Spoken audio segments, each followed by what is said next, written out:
이게 혁명이나 뭐 다른 거 군사 쿠데타를 통해서 민주주의가 없어지는 것이 아니라 스스로 없어진다는 얘기죠. 민주주의에 내적인 문제가 있다 하는 식인데, 그게 아마 여러분들 그 스티븐 레비츠키하고 다니엘 지블렛이 쓴 그 책을 보면 충분히 그 책이 나오는데, 합법적인 수단에서 민주주의가 파괴되고 있다고 주장한다. 민주주의 전복 시도는 의회나 법원의 승인을 받았다는 점에서 합법적이다, 이런 얘기죠. 독일 히틀러의 나치즘이 그랬고 합법적으로 등장한 전체주의죠.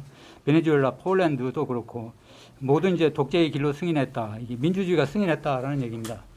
나중에 보면 이 민주주의가 승인했으면 이게 정말 진짜 민주주의 아니냐 하는 식으로 누가 이야기를 하면, 우리나라에 요즘 많이 유행인 데는 누구냐, 그 슈미트 있죠. 칼 슈미트라는 사람이 독일 사람인데, 독일의 그 히틀러 시대에 그 앞잡이 노릇했던 학자였습니다. 공법학자인데 그 사람이 이제 주장을 합니다. 뭐 민주주의라는 게 원래 그런 거 아니냐 하는 식으로 보는데, 저는 이제 심각하게 생각을 하고 있었습니다. 한국도 마찬가지죠. 선출된 대통령이 독재의 길로 가고 있다. 대통령이 사법부의 수장을 임명하여 사법부를 장악하고 있다. 국회를 장악한 여당은 법망을 회피하여 입법 독재의 길을 걷고 있다. 뭐 등등입니다. 우리나라 붕괴의 이제 이런 그 민주주의 붕괴를 보면, 붕괴의 그 주제를 보면 이게 후쿠야마하고 좀 약간 다릅니다. 그래서 거기 보면 민주주의 붕괴는 정치사학자 프란시스 후쿠마의 이 낙관적인 예측을 빗나가게 만들었다. 그는 역사의 정원에서 동유럽과 옛소련이 사회주의 붕괴로 유일하게 자유민주주의나 시장경제의 존립만이 가능하게 되었다고 주장했던 것이다. 그의 주장에 대하여 제임스 뷰캐넌은 1990년 버니스톤 강연에서 소련식 사회주의는 죽었지만 그러나 리비아에서는 그대로 살아있다고 주장하여 민주주의 미래를 낙관하지는 않았습니다. 그런 비관적 태도는 1970년 전 슈페터가 70년 전 슈페터가 자본주의 사회주의 민주주의에서 역시 민주주의는 자신을 붕괴를 시키는 씨앗을 기르고 있다라고 주장을 했습니다. 그 다음에 몰락의 원인은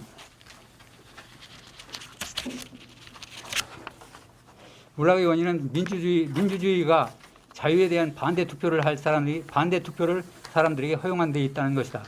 민주주의 미래에 대해서 비관적인 인물은 누구보다도 하이에크였죠. 그는 1960년 독일 상공회의소 초청 강연에서 현대민주주의가 아나무인격으로 날뛰면서 자유를 갉아먹고 있기 때문에 저런 체제는 스스로 붕괴되어 전체주의를 몰고 올 것이라고 경고를 했습니다. 민주주의가 붕괴하는 건 막아야 합니다. 그렇죠. 민주주의 대안은 독재와 전체주의이기 때문입니다. 그 구체적인 결과는 북한, 베네수엘라, 중국, 러시아 등 우리가 보여주는 바와 같이 우리가 한 번도 경험하지 못한 노예의 길입니다. 왜 민주주의가 위기에 처했는가? 그리고 민주주의가 생존할 조건은 무엇인가? 여기까지 이 두 가지 문제를 설명을 했습니다. 그래서 이제 민주주의 두 가지 종류인데, 이렇게 구분을 하니까 조금 더 한국 실정이라든지 왜 이 민주주의가 이렇게 스스로 위기에 처했느냐 하는 그 문제를 해결을 할 수가 있었습니다. 그러니까 이게 두 개를 딱 구분해 보니까 읽어낼 수가 있었어요. 그런데 이런 구분은 아마 여기 다른 데서는 누구냐, 여기 지금까지 얘기했던 그 레비츠키 같은 사람들 전혀 그런 얘기를 하지는 않았는데, 민주주의는 좀 이거 쭉 읽겠습니다. 민주주의는 자유주의와 연합하여 신분사회의 절대국가와 독재국가를 붕괴시키는 데 성공했다. 그들이 함께 싸운 주요 무기는 법 앞의 평등이었다. 함께 싸웠다는 이 이유로 사람들은 자유주의와 민주주의를 혼동한다. 민주가 자유이고 자유가 민주라고 말한다. 그러나 목표와 수단을 혼돈한 결과다. 민주가 목표가 되면 이는 전체주의로 가는 첩경이다. 자유민주주의는 자유와 민주라는 두 개의 상이한 가치의 조합이다. 두 개의 가치의 불안정한 동거임에도 불구하고 자유민주주의라는 말이 잘 어울리는 것처럼 사용하고 있습니다. 정치적 언어를 이런 식으로 혼동하면 민주주의가 왜 자유를 억압하면서 그것이 스스로 붕괴하는가를 알 수가 없습니다. 하이에크가 1988년 유명한 치명적자만에서 어휘의 정확한 의미의 중요성을 강조했듯이, 말이 의미를 잃게 되면 우리는 손과 발을 움직일 여지가 없고 그래서 자유를 상실한다. 언어의 혼란으로 도저히 이해할 수 없는 대표적인 하나의 예를 들면, 이거 정말 참 이거 꼭 썼습니다. 우리나라에서는 민주주의가 구현될 수 없다는 것이죠. 이 말은 법치주의도 실현될 수 없다는 뜻이에요. 법치주의가 실현될 수 없다는 것은 복지국가도 실현할 수 없다는 것이고요. 이 뜻이 뭡니까? 국가가 망한다는 얘기죠. 이 문구는 어느 헌법학자가 여기서 이름을 안 지었습니다. 제 이게 제가 지금 쓴 책이 하나 지금 출판 중에 있는데 저기 민경구의 자유론 속에는 이 이름을 밝혀버렸습니다. 그 출판사에서 이름을 밝히라고 그래서. 이거 헌법학자인데요. 이게 1920년 9월 20일 미래한국과 인터뷰에서 이런 말을 해버렸습니다. 속이 상해가지고 이게 도대체 이게 이렇게 학교를 언어를 혼돈시킬 수가 있나 화가 나가지고 참 흥분을 했는데, 민주주의에는 두 가지 종류가 있다. 하나는 수단으로서의 민주주의고 다른 하나는 목적으로서의 민주주의다. 오늘날 자유를 억압하고 스스로 붕괴 기록하고 있는 민주주의가 목적으로서의 민주주의다. 이런 의미로 우리나라에서 사용되고 있는 우린 이런 의미로 우리나라에서 사용되는 것이 경제민주다. 경제민주화라는 게 바로 이 목적으로서의 민주화입니다. 이제 수단으로서의 민주화, 수단으로서의 민주주의. 국가 행동이 필요한 경우에는 다수의 합의가 있어야 한다는 원칙이 민주정치의 진정한 뜻이다. 이거죠. 국가 행동이 필요한 경우에는 다수의 합의가 있어야 한다는 원칙, 이게 민주정치의 진정한 뜻입니다. 민주는 다수의 찬성에 정부를 구성해야 한다는 믿음입니다. 루트 이폰 미제스는 인간 행동에서 민주의 수단적 성격을 이렇게 말했다. 즉 논쟁적인 의견들 가운데 결국에 와서는 하나만을 관찰해야 한다면 끝까지 싸우기보다는 찬성수를 계산해 결정하는 것이 비용이 덜 든다. 머리가 터지게 싸우기보다는 머릿수를 계산해서 힘겨루기를 하는 것이 민주라는 것이다. 민주정치의 원리는 경쟁 상대자를 경쟁 상대자들보다 더 많은 지지를 받은 사람들 또는 팀들의 손에 통치가 맡겨져야 한다는 것을 의미한다. 칼 포퍼도 열린 사회와 적들에서 폭력 없이 바꿀 수 있는 통치 형태는 민주적이고 그 반대는 독재라고 말했다. 민주주의를 지지표를 둘러싼 자유로운 경쟁이라고 그가 말했던 것도 민주주의 수단적 성격을 말해준다. 민주주의 수단적 성격을 말했던 인물로서 슈페트를 빼놓을 수가 없다. 여기서 하나 인용을 해버렸습니다. 이게 굉장히 유명한 문장에서 민주주의는 정치적 방법, 말하자면 제도적 장치에 따라서 주어진 역사의 조건에서 그것이 무슨 결정을 내리든 상관없이 그 자체는 목적이 될 수 없다. 아주 명확하게 여기서 얘기를 해주고 있어요. 목적이 되면 이제 문제가 된다는 얘기입니다. 슈페트가 의도한 수단으로서의 민주화란 선택 대안들 중에서 당장 집행할 법이 어떤 것인가를 결정하는 방식이다. 토크빌은 미국 민주주의에서 민주주의를 정치적 의견을 배우고 가르치는 과정으로 이해를 했다. 이런 과정에서 인간 이성의 구조적 무지라고 하는 전제가 깔려있다. 특히 하위에 그는 자유의 헌정론에서 민주주의를 소수의 견해가 다수의 견해로 진화하는 과정으로 이해를 했다. 그 다음에 목적으로서의 민주주의입니다. 민주주의를 통치 방법으로서 자유의 지배로 이해할 뿐만 아니라 수단적 성격을 넘어서 좋은 것은 민주고 나쁜 것은 비민주라고 여기는 경우 오늘날 지배적이다. 민주라는 찬사의 언어에는 민주란 항상 좋은 것이므로 민주가 신장한다면 우리에게 늘 이익이 된다는 전제가 깔려 있다. 그런 전제에서 더 많은 민주주의라는 구호가 생겨났습니다. 이런 구호는 민주주의를 수단이 아니라 목표라는 믿음을 깔고 있다. 이런 민주가 교제적 민주주의다. 목표로서 정해진 것을 위해서는 수단과 방법을 가리지 않는다. 민주와 민주의 충돌이 야기되고 충돌은 회피할 수 없다. 김대중 정부의 국정 철학에서 민주주의와 시장경제의 병행 발전이 보여주는 것처럼 말이다. 민주주의를 목적으로 여기는 태도에는 몇 가지 특징이 있다. 첫째로 될 수 있는 대로 많은 쟁점이 집단적으로 결정되는 것이 바람직하다고 여긴다. 공적 영역의 확대가 항상 좋다. 다수의 국민이 결정하면 국가 권력을 제한해서도 안 되고 제한하면 오히려 경제에 나쁜 피해를 줄 뿐 아니라 경제에 피해를 줄 뿐이라는 새로운 믿음이 생겨난 것이다. 이런 믿음 때문에 정부 권력은 제한해야 된다는 유서 깊은 헌정주의가 유명무실해졌다. 그래서 등장한 것이 무제한적 민주주의였다. 집단적 의사결정 방법을 제한 없이 사적 영역에서 확대하는 게 이상이라는 믿음이다. 목적으로서의 민주주의와 자유주의를 비교한다면 자유주의는 집단적 의사결정의 대상이 되는 공적 영역을 엄격히 제한하여 사적 자치를 보호한다. 즉 자유주의의 목적은 국가 권력의 제한이다. 작은 정부, 큰 시장이 모토인 이유다. 둘째로 자유의지, 다수가 결정한 것이면 그것은 절대적이고 진리이고 법이고 정의라고 여긴다. 다수의 의지에 같은 도덕적 본의를 부여하는 것이 교제적 민주주의다. 그러나 자유주의는 다수의 지배를 인정하지만 이를 옳음을 말해주는 권위로 받아들이지는 않는다. 다수의 결정이라고 해도 결정된 것이 경제활동의 규제, 재분배 또는 특정 그룹에 대한 지원, 육성 등과 같은 차별적으로 우대하거나 특혜 또는 특권을 부여하기 때문에 이런 옳은 정책이 될 수가 없다. 자유주의는 예컨대 사적 자치, 법치 원칙을 준수하도록 다수를 설득하는 데 목표가 있다. 마지막 셋째로 민주적이라는 용어가 평등주의적 정책, 친노동 정책, 복지 정책 등과 같은 정책 목표를 기술하기 위해서 사용되고 있고 그런 목표를 위해서 사용되는 것이 사용되는 공권력을 민주적이라고 말한다. 대기업, 부자, 자본가 등 강자를 억제하고 중소상공인, 소액주주, 노동자 등 약자를 보호 지원한다는 경제민주화 정책도 정책 목표를 기술하기 위해서 민주주의라는 말을 사용한다. 자유주의는 그런 입법은 법이라고 보지 않는다. 법으로 취급하지 않는다. 그렇죠? 자유와 재산권을 유린하고 그 결과 평화 번영을 갉아먹기 때문이다. 이제 민주주의 위기 주범입니다. 이게 교조적 민주주의인데 교조적 민주주의하고 해서 여기서는 뭐 자유주의하고 민주주의 조금 비교를 했습니다만 그 밑으로 쭉 넘어갈게요. 한번 좀 볼까? 그럼 한번 좀 읽어봐야 될 것 같습니다.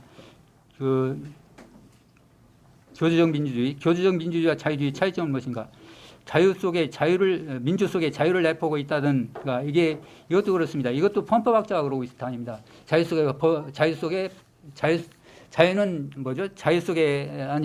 민주 속에 자유가 포함되어 있다라는 식으로. 전문적인 헌법학자들이 한국의 이 언어를 좀 흐트러뜨리고 있는데 이것도 그래요. 이 사람도 내가 밝혔는데 이름을 제 책에서는 자유가 민주이고 민주가 자유라는 인식이다 이거죠. 이게 옳으냐? 민주주의를 목표로 여기는 교주적 민주주의는 국가 권력을 제한하는 것이 아니라 가능한 대로 확대하는 것이 더 좋다고 여긴다. 민주주의는 자유주의와 정면 충돌한다. 왜냐하면 자유주의의 핵심은 국가 권력을 제한하는 데 있기 때문이다. 교조적 민주주의에게 다수가 원하는 것이면 이는 좋은 법으로 간주되기 때문에 충분한 근거가 된다. 다수의 의지에 옳고 그름, 진리 등 도덕적 권위를 부여하는 것이 교조적 민주주의다. 그러나 자유주의는 다수의 지배를 인정하지만 이를 옳음을 말해주는 권위로 여기지는 않는다. 다수의 결정이라고 해도 결정된 것이 특혜 또는 특권을 부여한다든가 다수가 추구하는 정치적 목적을 위한 것이라면 간단히 말해서 정의로운 행동 규칙을 의미하는 법치 원칙에 어긋나면 이는 법이 아니다. 흥미로운 것은 사적 영역과 공적 영역의 구분이다. 민주적으로 다룰 공적 영역은 다수가 정하면 무엇이든지 그게 공적 영역이다. 교조적 민주주의는 집단적 의사결정이 대상이 되는 공적 영역이 클수록 좋다. 그러나 자유주의는 공적 영역이 엄격하게 제한을 요구한다. 입법자가 정한 것이면 무엇이든지 법이라는 민주적 개념은 자생적으로 형성된 규칙의 존재를 부정한다. 그 존재를 인정하기 위해서는 국가 권력의 승인이 필요하다. 그러나 그런 존재의 중요성을 인정하는 것이 자유주의다. 자생적으로 형성된 암묵적 초의식적 행동 규칙은 법을 발견한 재판관이나 법을 찾아내는 입법기관의 매우 중요하다.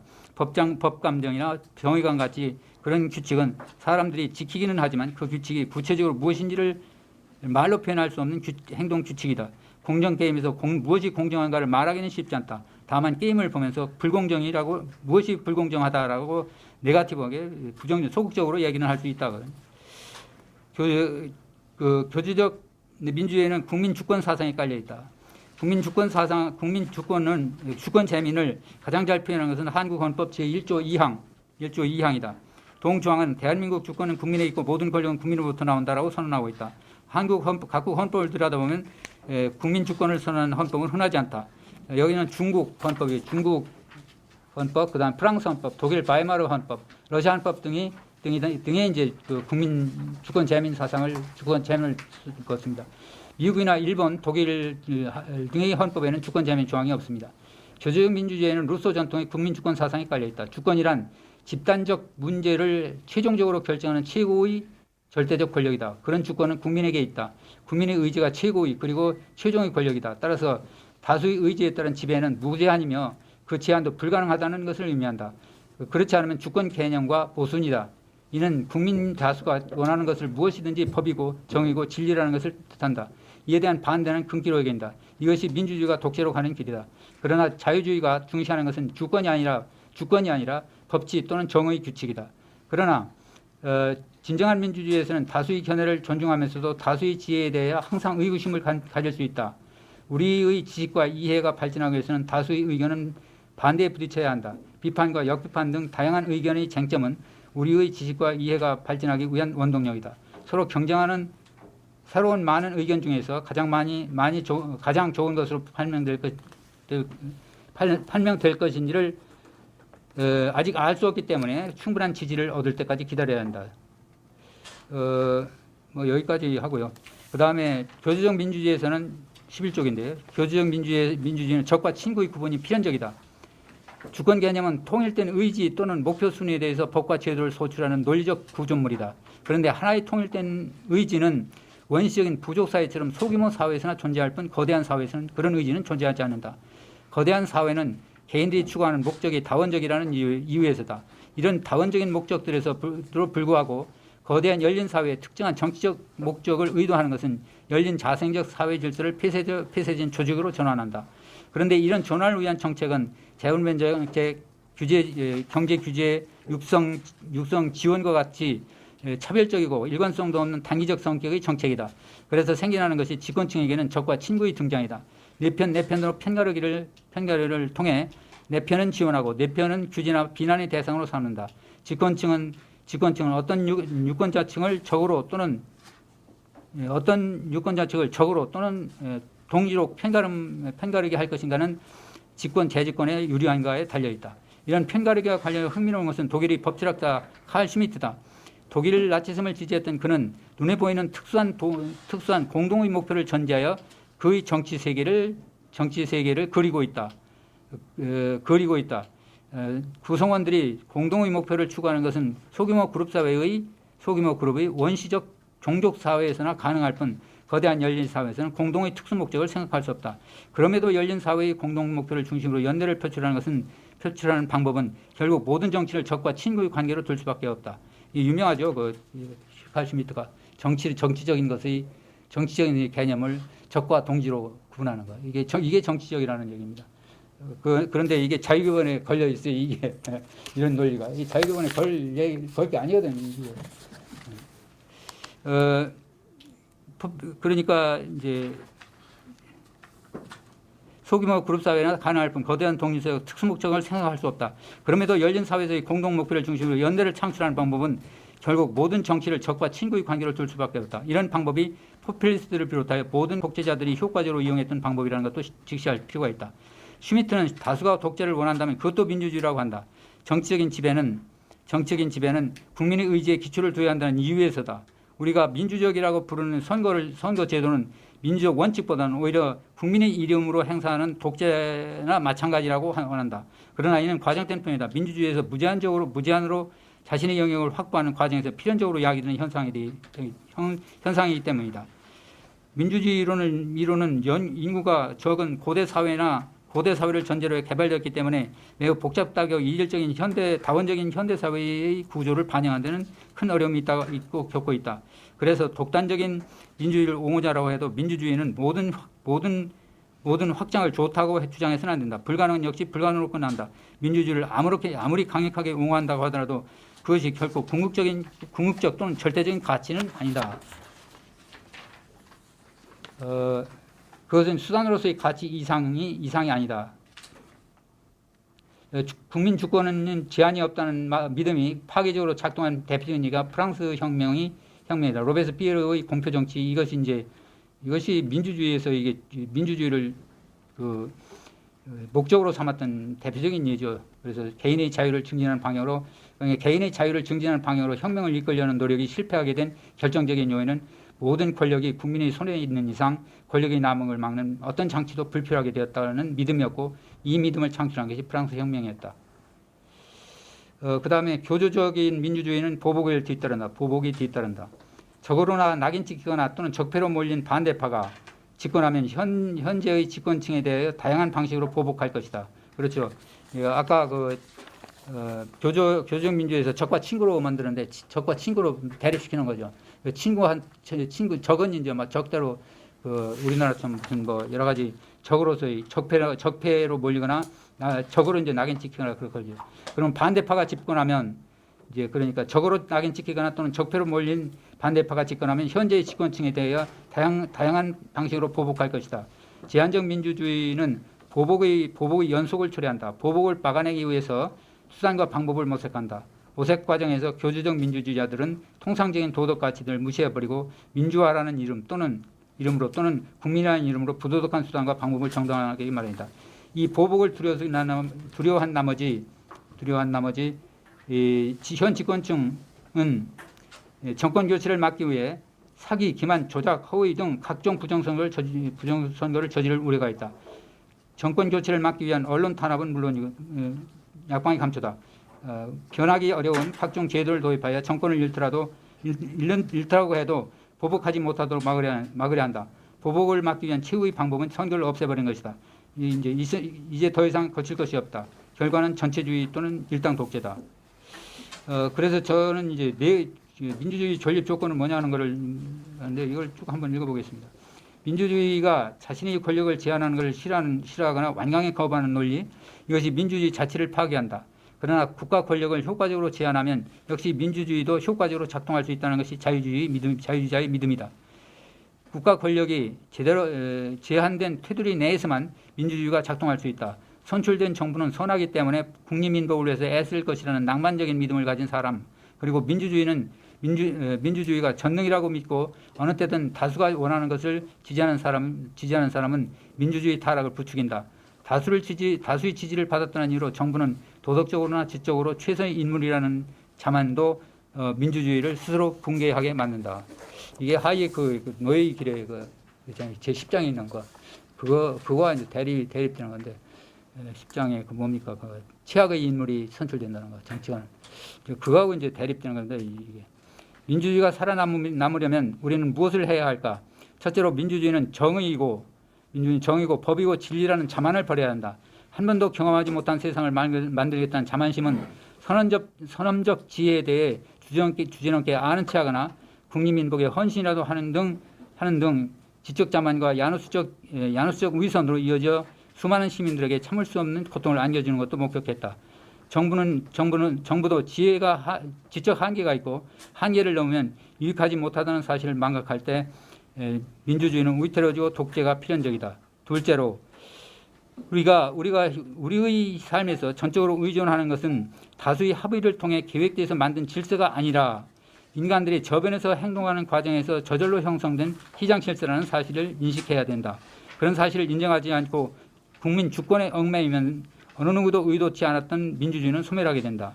민주질서가 작동하기 위한 세 번째 조건은 자생적 질서라는 걸 존중을 해야 된다는 얘기죠.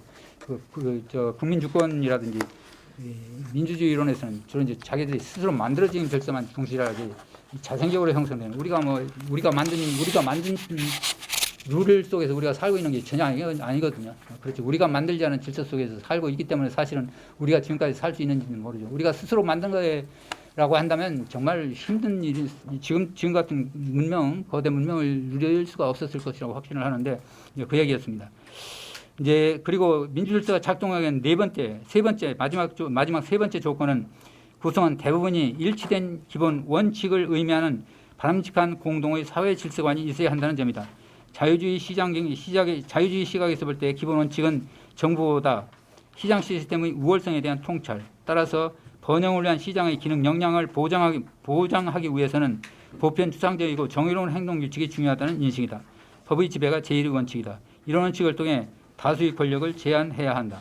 법의 지배 전통을 제대로 모르고는 누구도 통치의 민주적 기구를 성공적으로 운영하거나 보존하는 데 성공하리라고 기대할 이유가 거의 없다. 여기까지 말씀드리겠습니다. 고맙습니다.